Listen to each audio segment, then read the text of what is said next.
వాళ్ళు dummy పోలీసులని వాళ్ళొచ్చిన reason చెప్పగానే నాకు అర్థమైపోయింది. నేనే వాళ్ళని ఉతికేద్దామనుకున్నాను. ఈ లోపు నువ్వొచ్చావు. రౌడీలు కొట్టడం అంటే బట్టలు ఉతకడం అనుకుంటుందేమో ఈవిడ. అసలు ఇదంతా రుద్రగాడే చేసుంటాడు. వాడు పని చెప్పాలి. కిందటిసారి వాడు చేసిన కిడ్నాప్ పనికి వాడి పని పట్టాల్సింది. ఎందుకులేని వదిలేశాను. ఓహో, కిందటిసారి మిమ్మల్ని అటాక్ చేయించింది కూడా వీళ్ళేనా? అయితే అప్పుడు నేను మిమ్మల్ని కాపాడాను, ఇప్పుడు మిమ్మల్ని నేనే కాపాడాను. కానీ మీరు మాత్రం ఏంటిప్పుడు? నీకు కావాల్సింది థ్యాంక్సే కదా? థ్యాంక్స్. ఇంక నోరు మూసుకుంటూ వచ్చేసింది వీళ్ళ సైకో బయటికి. అసలుకి ఒక పక్క మేడం అక్కడ ఎలా ఉన్నారు అన్న టెన్షన్లో నేనుంటే నువ్వొకటి విసిగిస్తున్నాడు.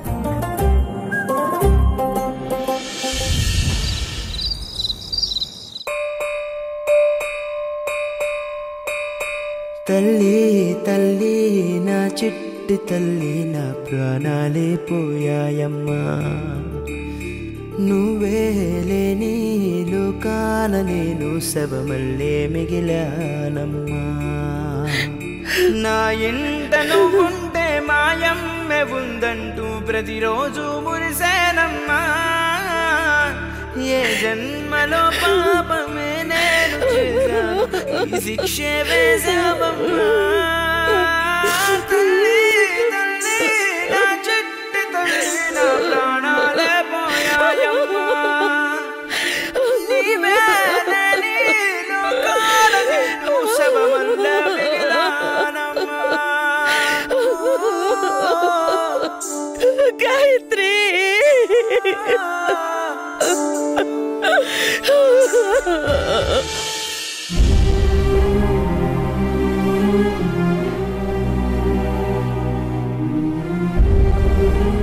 బావగారు, మీరు కూడా ఇలా డల్గా కూర్చుంటే ఇంక అక్కకి ఎవరు నచ్చ చెప్తారు? పొద్దున్నుంచి మీరిద్దరూ ఏమీ తెలియదు. చూస్తారేంటి? మీరైనా చెప్పండి. ఏంటి చెప్పేది? కూతురు దొరికిందని సంబరంగా వెళ్ళడం, తీరా అక్కడ తుస్సుమనడం, ఆవిడ గదిలో ఈయన హాల్లో సాడ్ బీజియంలు మామూలే కదా.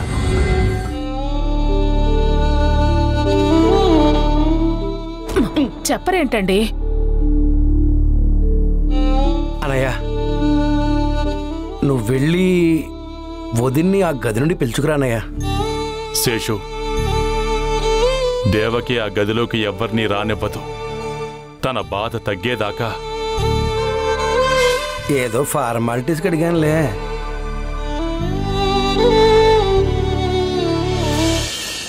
వీళ్ళేంటి ఈ టైంలో వస్తున్నారు? రోషన్, వాళ్ళని తర్వాత రమ్మని చెప్పు.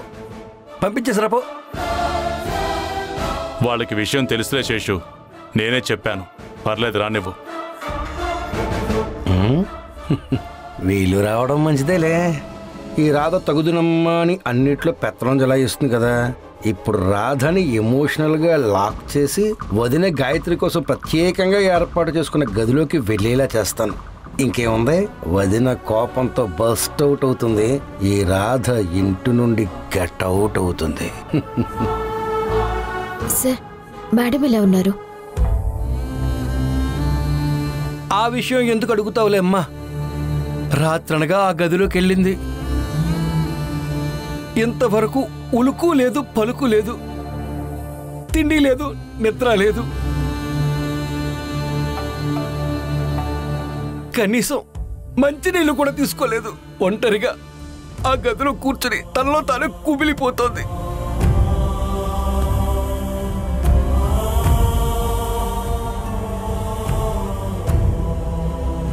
అసలు స్పృహలో ఉందో లేదో కూడా తెలియడం లేదు. అయ్యో, అదేంటండి? మీరెవరు వెళ్ళి పలకరించడం గాని బయటికి రమ్మడం గాని చేయలేదా? లేదు. గాయత్రి అక్క గురించి ఎక్కువగా బాధ కలిగితే పెద్దమ్మ వెంటనే ఆ గదిలోకి వెళ్ళిపోతుంది. ఎవ్వరు పిలిచినా పలకదు, రాదు. బాధ తగ్గే వరకు ఎన్ని రోజులైనా అలాగే ఉంటుంది.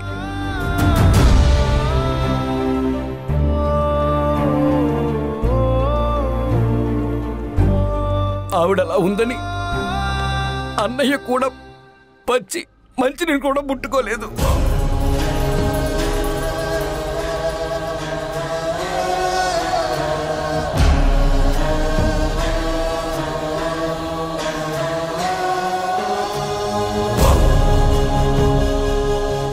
మేడంని ఓదార్చాల్సింది పోయి మీరే ఇలా డీలా పడిపోతే ఎలా సార్? Please be strong.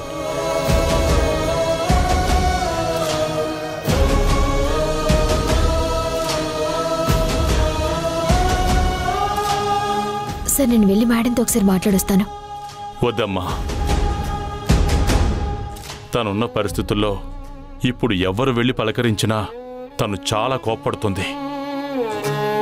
పైగా తన గదిలోకి ఎవ్వరిని అనయ్య మనం పిలిస్తే రాదు, రాదంటే వదినకి అభిమానం కదా, తను పిలిస్తే రావచ్చేమో.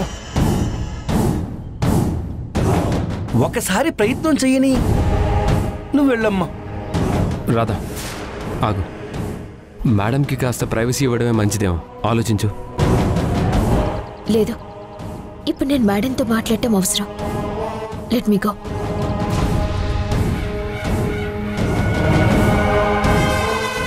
వెళ్ళు వెళ్ళు, చెవులు చిల్లులు పడేలా చివాట్లు తిని ఈ ఉద్యోగం వద్దు అని దండం పెట్టి పారిపోతావు.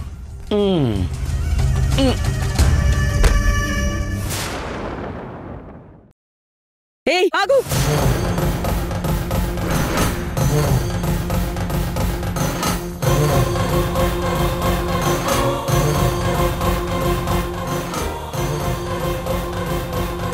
నేను ఎవరిని కలవను, మాట్లాడను అని తెలిసి ఎందుకు డిస్టర్బ్ చేస్తున్నారు?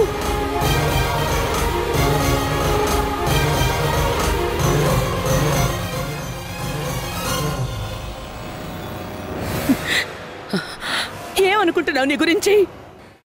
నీతో కాస్త చనువుగా ఉండి చనువిచ్చినంత మాత్రాన ఇంట్లో ఎక్కడికైనా వచ్చే హక్కుందనుకున్నావా?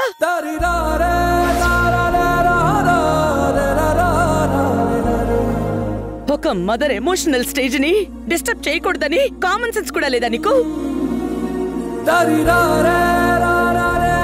లేదా నువ్వు చెప్పిన దానికల్లా సరే అంటున్నానని, నువ్వు ఏం చేసినా ఊరుకుంటానని ధైర్యంతో వచ్చావా?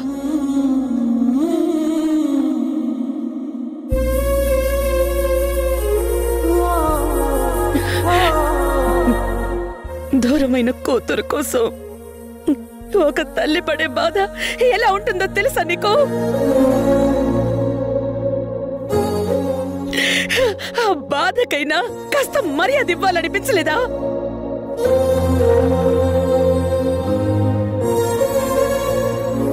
లేక నేను ఏడుస్తూ ఉంటే ఓదార్చి నా దృష్టిలో గొప్పైపోదాం అనుకుంటున్నావా?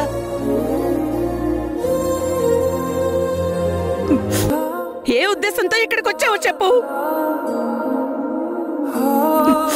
ఇంకెప్పుడు నా దగ్గర చనువు తీసుకునే ప్రయత్నం చేయకు.